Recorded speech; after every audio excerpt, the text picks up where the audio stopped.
Assalamualaikum warahmatullahi wabarakatuh. Selamat datang kembali teman-teman semuanya pada sesi pembelajaran Public Relations ketiga hari ini, yang dimana pada sesi sebelumnya kita telah membahas tentang topik sasaran dan program PR ya, dimana kita memahami bagaimana strategi komunikasi dapat dirancang gitu ya, terutama untuk membangun citra positif dan hubungan yang baik dengan publik.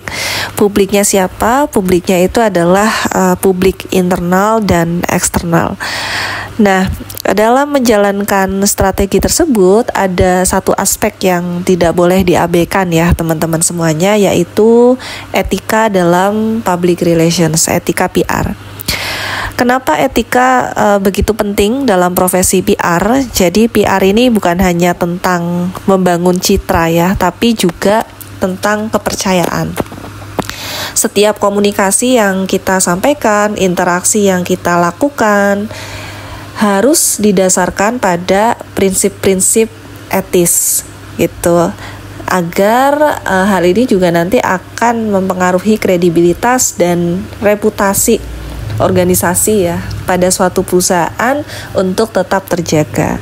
Nah, pada sesi ini kita akan membahas konsep etika dalam PR, termasuk prinsip-prinsip dasar yang harus dipegang teguh oleh seorang praktisi PR, yang dimana nanti etika-etika PR juga diambil dari beberapa lembaga asosiasi yang merumuskan Code of Conduct dari Public Relations. Oke, kita langsung masuk ke materi.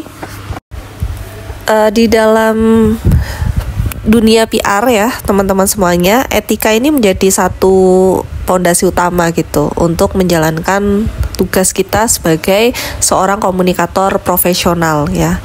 Jadi di sini terkait dengan etika, teman-teman bisa merujuk pada kode etik yang dikeluarkan oleh beberapa organisasi PR, atau istilahnya Code of Conduct gitu ya, yang menjadi pedoman bagi para praktisi PR gitu. Di antaranya pertama ada IPRA, International Public Relations Association. IPRA ini organisasi internasional ya, yang dia menjadi rujukan utama pada praktisi PR di dunia global, terutama yang kode of conduct-nya itu dikenal dengan istilah kode Athena ya, atau kode etik IPRA gitu. Nah, kode etik IPRA ini secara garis besar dia menekankan pada beberapa prinsip etis seperti transparansi, kejujuran, terus juga tanggung jawab, dan praktik PR juga dijelaskan pada kode etik IPRA ini. Nah, kemudian kalau misalkan di Indonesia sendiri, di Indonesia itu ada satu asosiasi yang besar ya. Teman-teman mungkin bisa mempelajari lebih lanjut terkait dengan eksistensi Perhumas, Perhimpunan Hubungan Masyarakat Indonesia. Jadi kalau misalkan di jurnalistik itu kan ada Aliansi Jurnalis Independen. Nah, kalau di PR itu ada Perhumas ya, Perhimpunan Hubungan Masyarakat Indonesia, yang biasanya Perhumas ini dia juga mengadakan beberapa sertifikasi bagi PR profesional ya, untuk mendapatkan pelatihan dan certified gitu sebagai praktisi PR yang sudah profesional. Nah, di Perhumas ini juga punya kode etik yang mengatur standar profesionalisme PR. Terus dia juga berbicara soal integritas, tanggung jawab sosial juga ya, bagi praktisi PR, terutama di Indonesia. Itu untuk asosiasinya. Nah, kalau pemerintah sendiri di kita di Indonesia, humas pemerintah ya, humas-humas pemerintah seperti Pranata Humas, termasuk juga humas di UIN ya, di institusi kita, itu juga ada kode etiknya yang merujuk pada kode etik humas pemerintah, yaitu keputusan Kominfo di tahun 2007 nomor 371 ya. Jadi kode etik ini untuk memastikan ya bahwa komunikasi yang dilakukan oleh humas pemerintah, terutama yang humas-humas bekerja di pemerintah, di lembaga pemerintah gitu ya, itu transparan, akuntabel, terus juga mengutamakan kepentingan publik ya. Jadi teman-teman bisa menggunakan sumber dari ketiga organisasi di sini ya, baik itu di pemerintah, di asosiasi dan juga organisasi internasional PR untuk kita membahas tentang kode etik public relation. Oke, kita lanjut terkait dengan beberapa ringkasan dari apa-apa saja sih yang harus kita jaga gitu ya terkait dengan etika public relation. Secara garis besar nanti ada 9 prinsip etika humas yang sudah diringkas dari beberapa sumber tadi ya. Yang pertama adalah PR itu harus berdasarkan pekerjaannya pada fakta, bukan fantasi. Artinya apa? Jadi semua komunikasi yang dilakukan oleh PR itu harus berbasis data, transparan gitu ya, nggak menyesatkan. Misalnya sekarang ini kan banyak ya perusahaan-perusahaan yang mengklaim produknya itu ramah lingkungan gitu.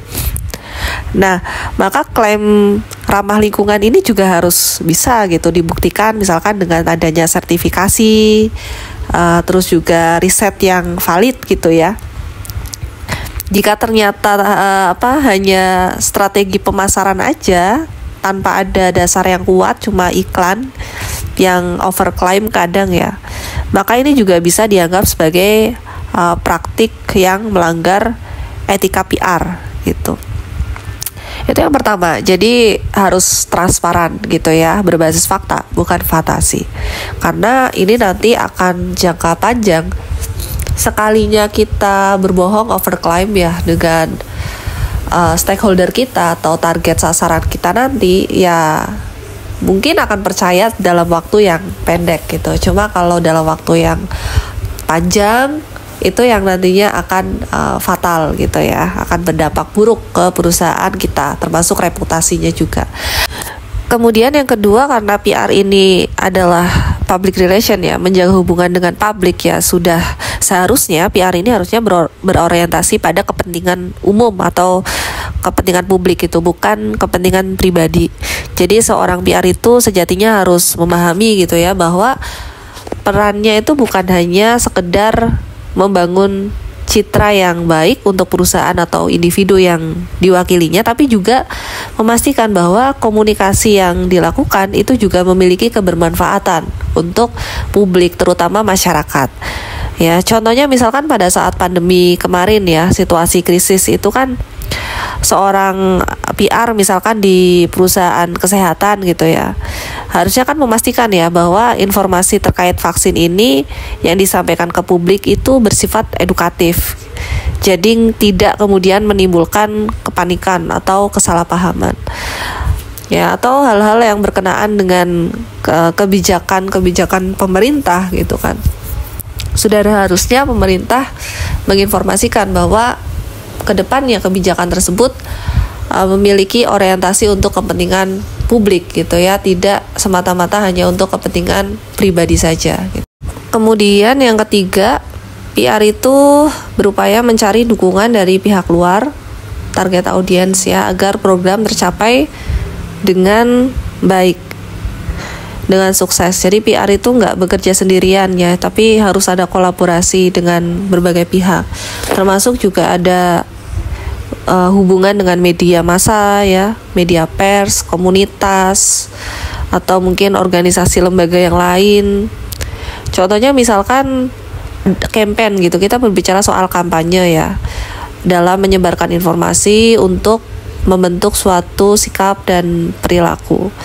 Kampanye-kampanye misalkan peduli lingkungan ya, itu kan pesan harus disampaikan dengan baik gitu, yang dimana agar pesan itu bisa tersampaikan dengan baik ya, salah satunya adalah dengan melakukan kolaborasi, kerjasama dengan pihak-pihak yang memang memiliki concern di isu tersebut.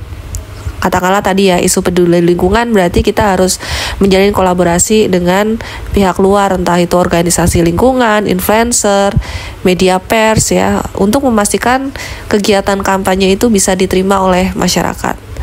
Ya, jadi saya rasa untuk dukungan dari pihak luar untuk menjaga target audiens pada ketercapaian PR ini juga menjadi salah satu etika ya, bagaimana kita kemudian harus ya bersikap etis gitu, karena kan siapa yang kemudian kita akan ajak kolaborasi, bagaimanapun juga mereka harus mendapatkan perlakuan yang baik gitu ya, yang etis dan juga atas dasar kepentingan bersama gitu.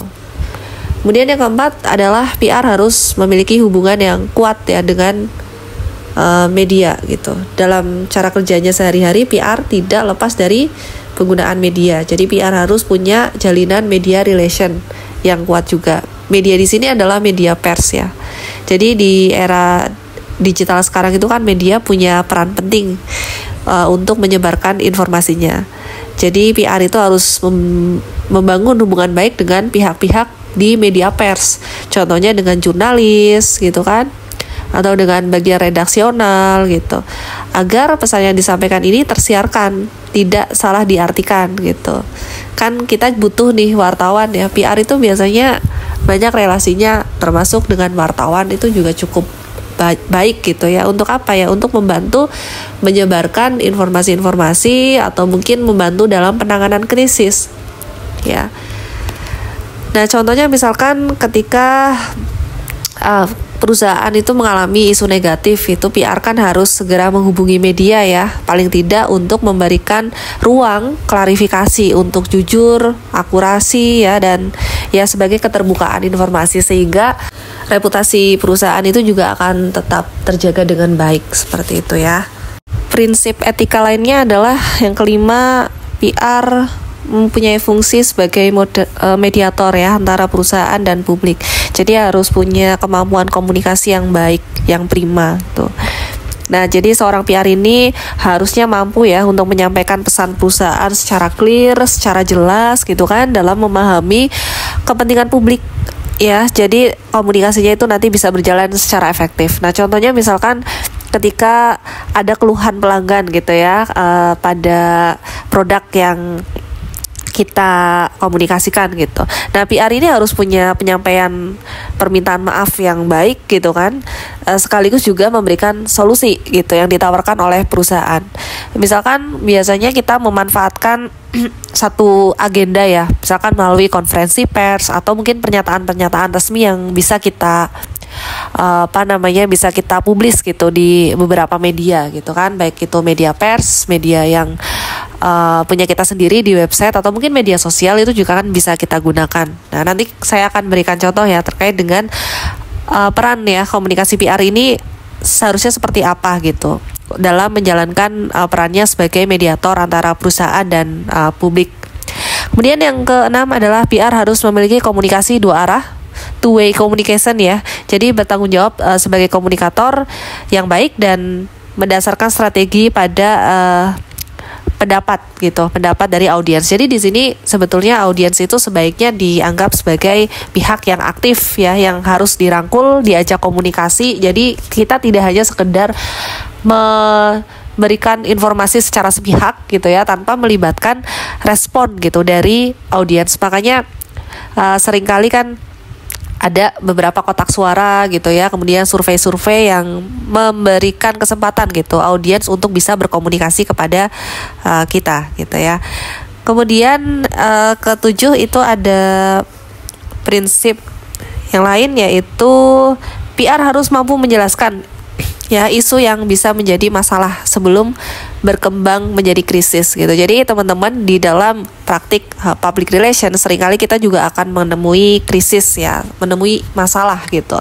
Dari masalah yang mungkin masalah yang dianggap sepele gitu ya, kesalahpahaman antara informasi yang kita sampaikan kepada publik, ataupun isu-isu yang besar, krisis besar gitu kan, yang kemudian berdampak pada jatuhnya reputasi suatu perusahaan. Nah, krisis itu suatu hal yang unik ya teman-teman semuanya. Jadi krisis itu bukan hal yang bukan sesuatu hal yang perlu kita takuti, tapi ya harus kita waspadai gitu, karena krisis itu ada gitu, dan adanya krisis ini juga menjadi pembelajaran yang baik ya untuk perusahaan itu bisa mengevaluasi agar kedepannya bisa menjalankan perusahaannya dengan baik, menjaga reputasi dan menghindari krisis yang serupa gitu. Nah, dalam manajemen krisis ini juga ada potensi masalah ya. Jadi PR itu harus sigap ya dalam menjelaskan situasi tersebut gitu sebelum membesar atau merusak reputasi perusahaan. Nah, krisis-krisis seperti itu kan sebetulnya bisa dievaluasi ya dari perusahaan-perusahaan lain yang pernah mengalami krisis yang sama, ataupun juga harus aware gitu ketika ada satu respon negatif berupa sentimen negatif misalkan yang bisa kita identifikasi ya dari media sosial misalkan seperti itu. Jadi harus sigap gitu ya dalam merespon adanya krisis sekecil apapun gitu, karena kalau misalkan ke isu masalah sekecil apapun jika diendapkan ya, dibiarkan di suatu perusahaan, itu pasti pada akhirnya juga akan membesar gitu seperti bom waktu gitu ya. Itu terkait dengan poin ke-7 gitu, harus menjelaskan sesuatu yang menjadi masalah gitu bagi perusahaan secara sigap ya.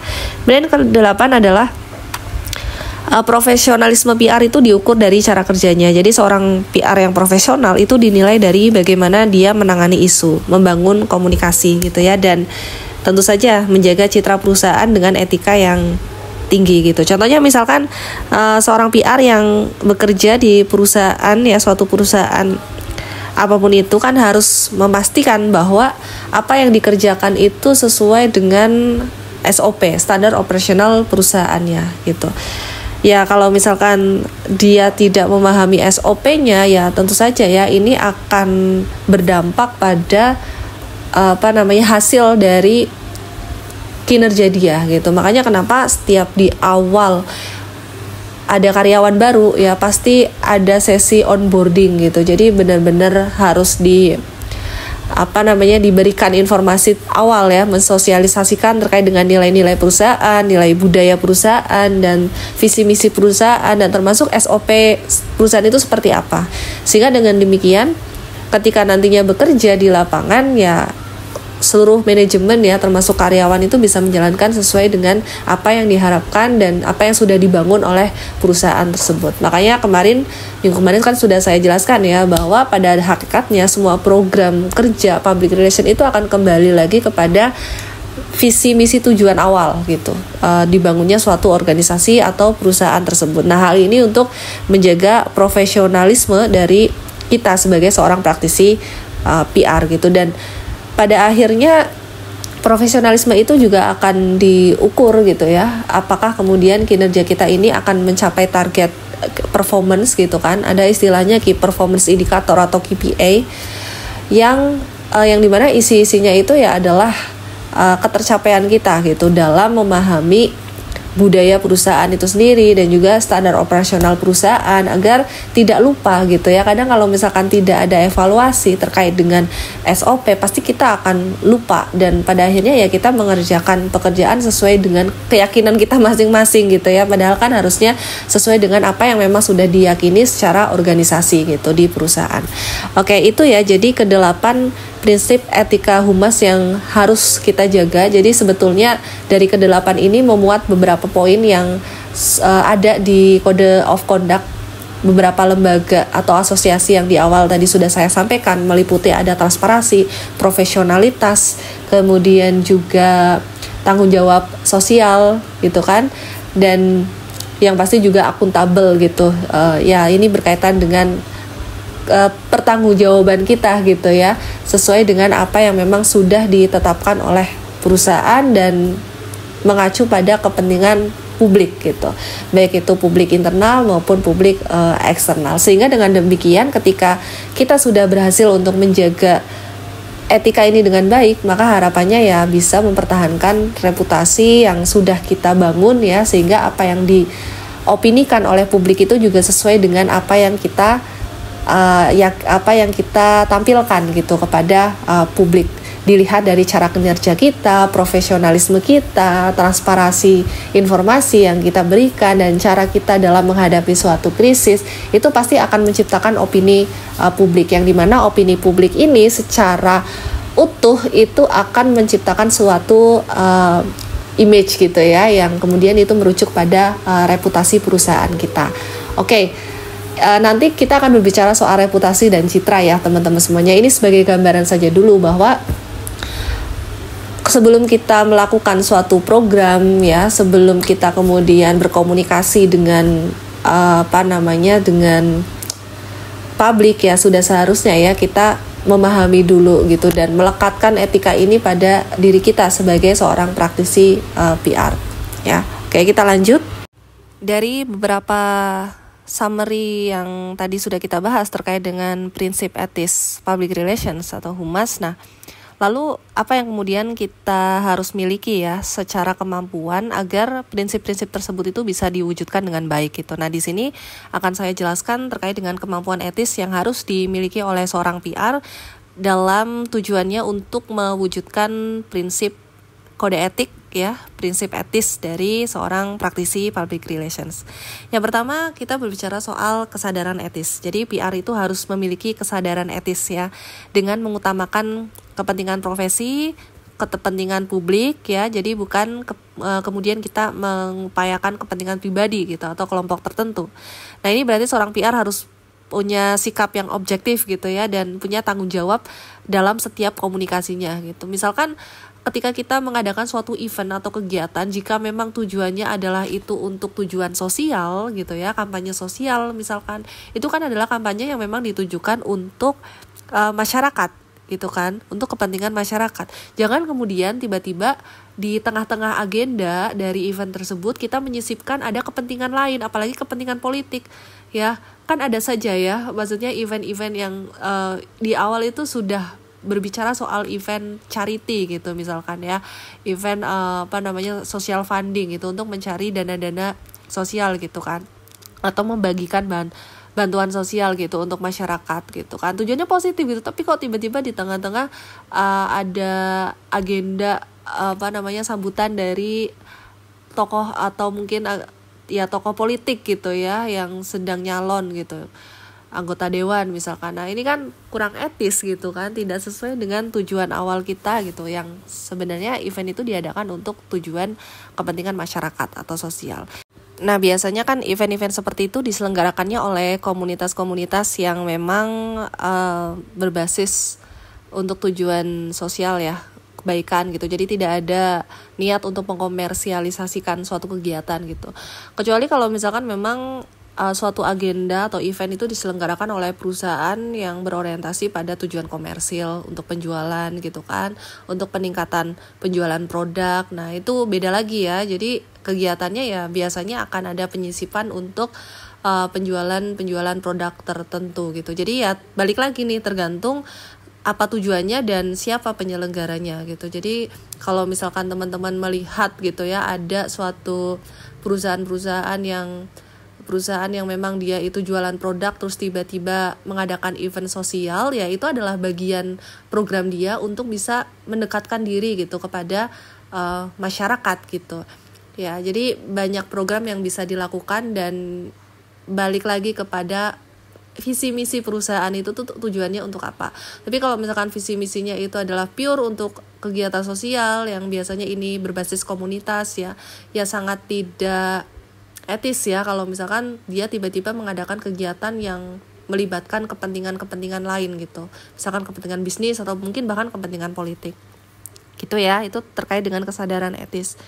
Yang kedua adalah berpikir etis gitu, mengambil keputusan secara objektif. Jadi dalam menghadapi suatu situasi yang sulit, seorang PR ini harus mengambil keputusan itu secara rasional, secara masuk akal ya, yang objektif, penuh integritas. Jadi menjadi seorang praktisi PR yang dimana PR ini merupakan jembatan antara publik dan perusahaan, yang harapannya ya PR ini menjadi satu teknis komunikator yang handal gitu ya dalam menyampaikan informasi ke publik, termasuk ketika perusahaan tersebut mengalami suatu krisis tadi ya atau masalah. Kadang seorang PR ini membuat suatu tindakan komunikasi yang justru blunder gitu ya, tidak menyelesaikan masalah tapi justru menambah masalah baru gitu. Nah, nanti setelah ini saya akan berikan contoh ya. Kemampuan etis yang lain adalah kemampuan berperilaku etis ya, memiliki perilaku, sikap, moral, tata krama dalam bergaul dengan pihak lain, terutama ketika menjalin hubungan dengan internal ya, sesama karyawan, kemudian sesama anggota, Apalagi dengan eksternal, kadang internal aja kita terlalu luput dengan hubungan interpersonal sehingga kita mengesampingkan tata krama gitu, padahal itu sedang berada di lingkungan perusahaan ya. Mungkin bisa menggunakan pendekatan interpersonal ya ketika berada di luar lingkungan perusahaan. Cuma kalau di dalam lingkungan perusahaan ya alangkah baiknya kita menjaga tata krama untuk bisa saling menghormati dalam lingkup sosialisasi kita dengan para anggota yang lain gitu ya, karena bagaimanapun juga komunikasi kita ini bisa jadi dilihat oleh masyarakat luar gitu ya. Misalkan kita lagi istirahat jajan di luar gitu, kita ngobrol dengan teman kita ini dengan bahasa yang kasar gitu, ketika cara obrolan kita ini dilihat oleh masyarakat luar kan itu akan memberikan image ya bahwa kok ini perusahaan karyawannya, anggotanya kok bahasanya kasar gitu ya, kok cenderung gak sopan, ini sesama anggota aja seperti itu, gimana kalau ngobrol dengan publik ya, dengan masyarakat luar. Nah ini juga perlu diperhatikan terkait dengan etika moralnya gitu ya, tata krama. Oke lanjut. Praktik PR itu dalam organisasi tidak terbatas hanya dilakukan oleh praktisi PR gitu ya, tapi bagaimana praktik PR itu juga bisa dilakukan secara fungsinya itu ke berbagai entitas perusahaan ya, semuanya gitu. Di luar dari PR itu sebetulnya ya alangkah baiknya mereka sama-sama memiliki kesadaran untuk menjaga image gitu ya, menjaga citra perusahaannya ke publik gitu. Maka perlu juga di sini PR itu memiliki kemampuan untuk kepemimpinan yang etis, jiwa memimpin yang etis, mengayomi ya, kemudian membina pihak lain, termasuk juga menghargai pendapat dan kritikan gitu untuk tujuan dan kepentingan bersama. Selanjutnya kita akan bahas di sini ada 2 contoh kasus PR yang sempat mengalami pelanggaran etika ya dalam berkomunikasi. Nah, kasus pertama teman-teman bisa lihat ya, ada satu screenshot dari X terkait dengan KI Komuter Line dan juga respon tidak empati dari KI Komuter Line kepada penumpangnya ya, salah satu penumpangnya. Jadi dalam screenshotan tersebut akun X official KI Komuter Line itu merespon keluhan seorang pengguna gitu mengenai insiden pelecehan yang terjadi di kereta. Tapi justru respon dari Komuter Line ini melalui X-nya itu tidak menunjukkan empati ya. Justru sebaliknya, respon yang diberikan itu terkesan menyalahkan korban ya, kurang memperhatikan sensitivitas isu yang diangkat. Kalau nggak salah ini di tahun 2023 ya, belum lama ini. Nah, apa pelanggaran etisnya? Pelanggaran etisnya yang pertama adalah tentu kurangnya empati dalam berkomunikasi. Jadi kita sebagai praktisi PR sudah seharusnya memahami bahwa isu pelecehan ini adalah hal yang serius gitu kan, dan harus ditangani dengan kepedulian gitu, dengan empati, bukan malah mempertanyakan kredibilitas si korban. Nah, kemudian yang kedua, tentu saja ya ini berdampak pada citra perusahaan. Jadi Komuter Line ini ya otomatis tidak menjaga citra perusahaan. Nah, respon ini kemudian kan memburuk gitu ya, bagi Komuter Line karena akibat dari tidak pedulinya itu terhadap keselamatan dan kenyamanan penumpang ini akhirnya berdampak luas gitu ya pada respon pengguna media sosial X pada saat itu. Ya dampaknya ya pasti publik merasa kecewa gitu ya dan marah karena ternyata perusahaan yang besar sekelas Komuter Line di bawah KAI itu tidak memihak korban pelecehan seksual pada saat itu. Dan kemudian ya muncul kritik luas gitu ya di media sosial yang ini berpotensi menurunkan tingkat kepercayaan pelanggan atau penumpang gitu ya terhadap layanan KAI Komuter Line. Ya, apa kemudian pelajaran yang bisa diambil dari kasus tersebut? Jadi sebagai seorang PR profesional, teman-teman nanti harus memahami sensitivitas isu ya, harus benar-benar paham isu-isu sosial yang memang itu menjadi perhatian publik.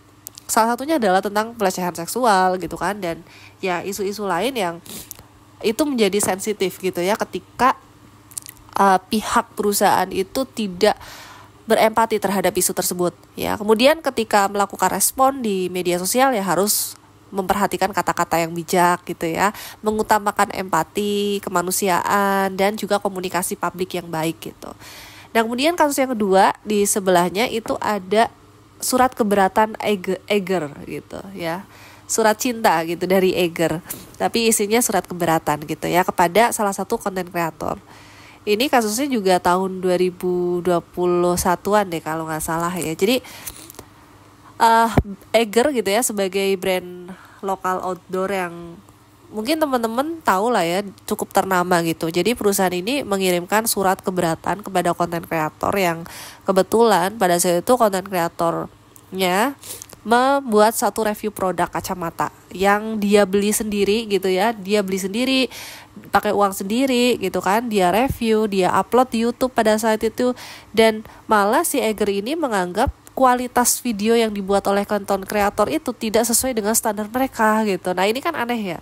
Dalam artian harusnya pihak Eger ini berterima kasih gitu kan, karena dibantu exposure gitu oleh konten kreator yang mungkin konten kreator ini belum terlalu besar gitu. Tapi kan impactnya itu bisa bagus gitu loh kalau misalkan si Eger ini memberikan respon yang positif. Tapi ternyata sebaliknya gitu. Jadi semua konten kreator besar atau kecil, mau dia dibayar atau enggak, ya kalau misalkan mau review konten harus sesuai standar Eger gitu. Ini kan nggak masuk akal gitu ya.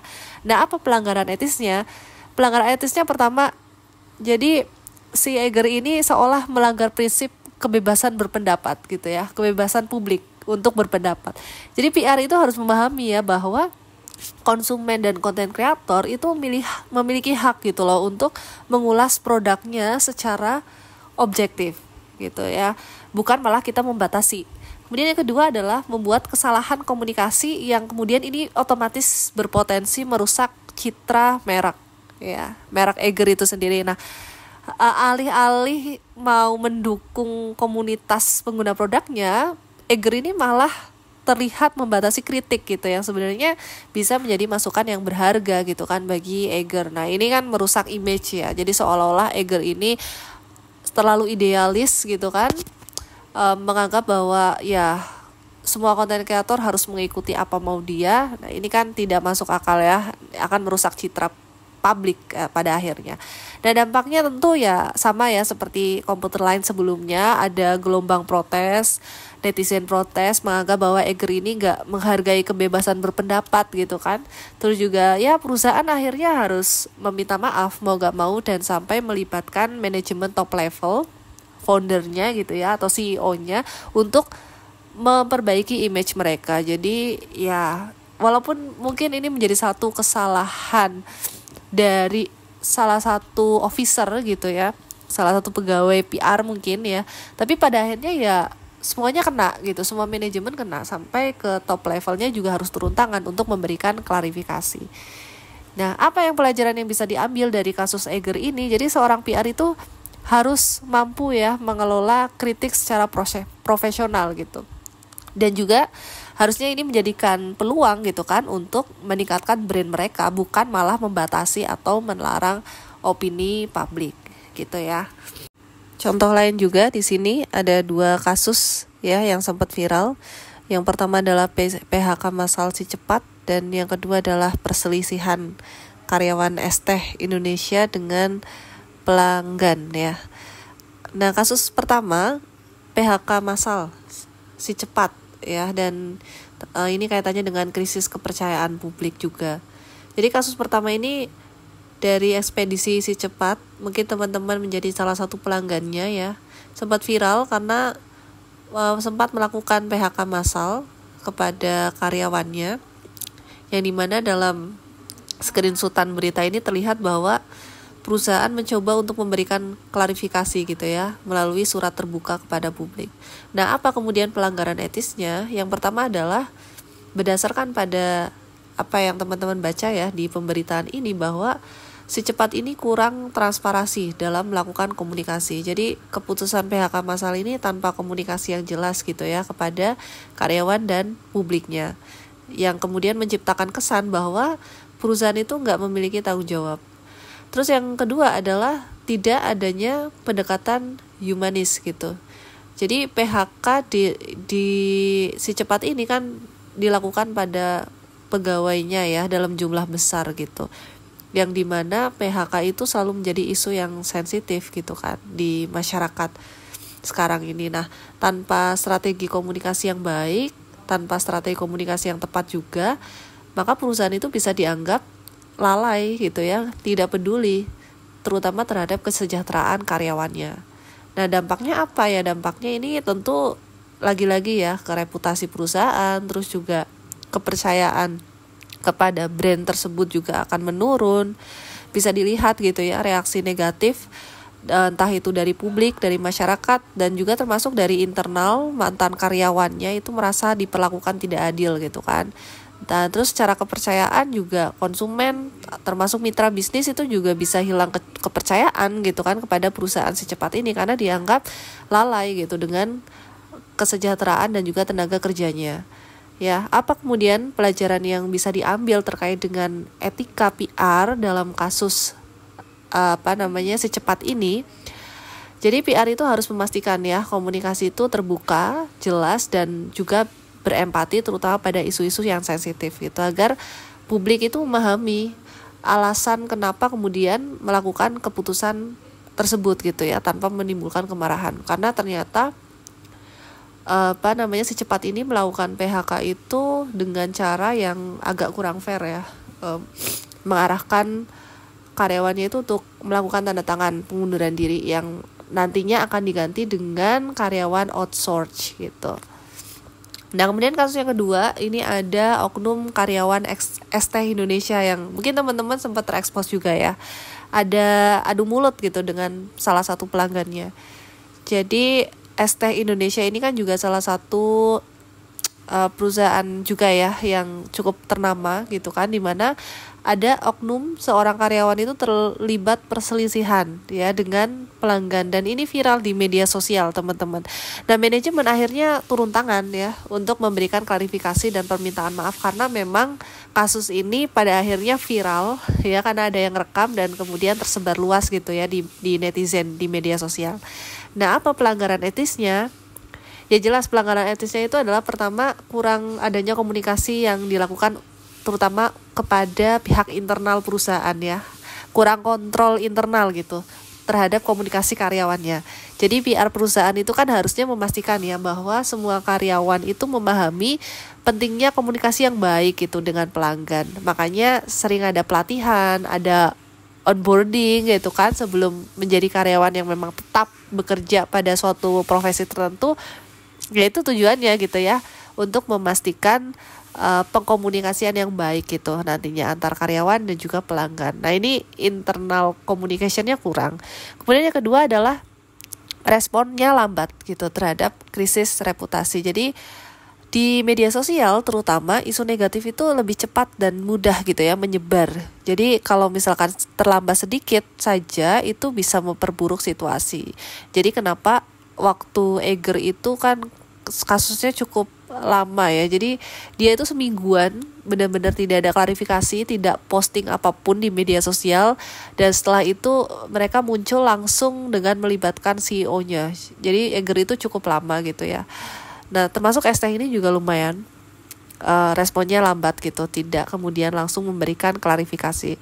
Nah, dampaknya apa ya? Dampaknya itu pada image ya, yang ini nanti akan menjurus ke reputasi juga. Jadi konflik seperti ini sebenarnya bisa menciptakan persepsi negatif gitu kan, terutama pada layanan dan budaya perusahaan gitu. Jadi netizen itu merasa kecewa gitu kan, dan bisa sampai kepada memberikan ulasan yang buruk gitu. Nah, ini kan ekstrimnya ya, itu bisa sampai boykot, aksi boykot. Cuma ST ini sepertinya tidak sampai ke arah sana gitu.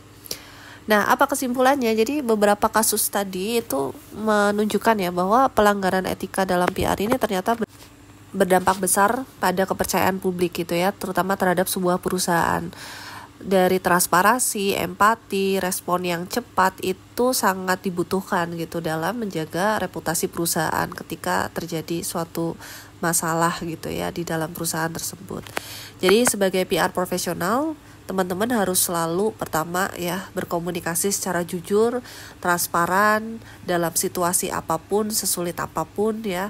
Kemudian menyediakan pelatihan komunikasi terutama kepada karyawan, kepada internal, jangan sampai dilupakan gitu ya, karena publik PR itu nggak cuma eksternal gitu, tapi internal justru juga memiliki keberdampakan gitu untuk menjalin hubungan dengan pihak luar.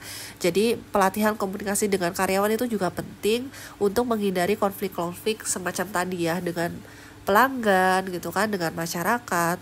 Nah kemudian juga memiliki strategi komunikasi krisis yang siap digunakan kapan saja gitu, dalam artian ya sudah ada gambaran ya ketika terjadi krisis. Nah gambaran-gambaran krisis ini sebetulnya PR itu bisa belajar dari perusahaan-perusahaan lain yang serupa yang pernah lebih lama eksis gitu ya dan melewati krisis-krisis tertentu.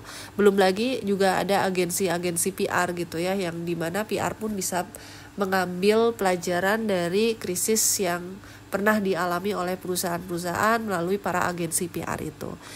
Nah dengan menerapkan etika PR yang baik, teman-teman nanti bisa memastikan ya bahwa perusahaan atau brand atau organisasi itu bisa dipercaya oleh masyarakat, bisa memiliki image yang positif di masyarakat, image yang baik gitu ya, terutama untuk pelanggan ataupun juga untuk karyawan, untuk publik eksternal maupun publik internal. Selanjutnya, teman-teman melakukan studi kasus PR ya dan pelanggaran etika untuk diskusi online pada hari ini. Pertama, silahkan teman-teman pilih satu contoh perusahaan atau organisasi yang pernah mengalami krisis komunikasi ya atau skandal PR. Terutama mungkin teman-teman yang berorganisasi pernah mengalami beberapa masalah gitu ya. Bisa diambil itu sebagai studi kasus kalian. Kemudian kalian jelaskan isu utamanya yang terjadi di perusahaan atau organisasi tersebut. Kalian deskripsikan apa itu masalahnya ya, entah itu masalah internal atau mungkin kesalahan komunikasi atau mungkin respon yang buruk seperti yang tadi sudah saya contohkan pada beberapa kasus-kasus sebelumnya. Dan kemudian identifikasi pelanggaran etika PR yang terjadi gitu ya. Apakah misal ada penyebaran informasi yang itu berdampak buruk gitu ya pada reputasi perusahaan atau organisasi tersebut, seperti misalkan melalui ulasan-ulasan negatif gitu ya, atau mungkin pengabaian kepada kepentingan publik gitu, kurangnya empati seperti yang tadi sudah saya contohkan di kasus sebelumnya, atau mungkin pelanggaran etika yang lain gitu ya yang belum tersampaikan, karena kan ada beberapa poin ya pelanggaran etika yang sebelumnya sudah kita bahas. Kemudian gunakan sumber informasi yang kredibel gitu ya. Misalkan teman-teman bisa ambil informasi-informasi untuk melengkapi studi kasus kalian itu dari website atau media sosial resmi dari perusahaan atau organisasi tersebut. Dan kalian juga bisa menggunakan data sumber sekunder ya. Misalkan dari media massa gitu kan, media pers. Itu kan biasanya juga turut mempublikasikan terkait dengan suatu masalah di suatu perusahaan gitu ya. Kemudian jangan lupa teman-teman juga sertakan sumbernya dari mana. Kalaupun misal kalian menceritakan organisasi sendiri gitu ya berdasarkan pengalaman pribadi ya is okay gitu, silakan kalian tuliskan sumbernya adalah dari pengalaman pribadi kalian gitu. Saya rasa itu teman-teman semuanya, silakan ditulis jawabannya ya pada balasan diskusi online di portal akademik seperti biasa. Semangat untuk pembelajaran selanjutnya. Saya izin pamit. Wassalamualaikum warahmatullahi wabarakatuh.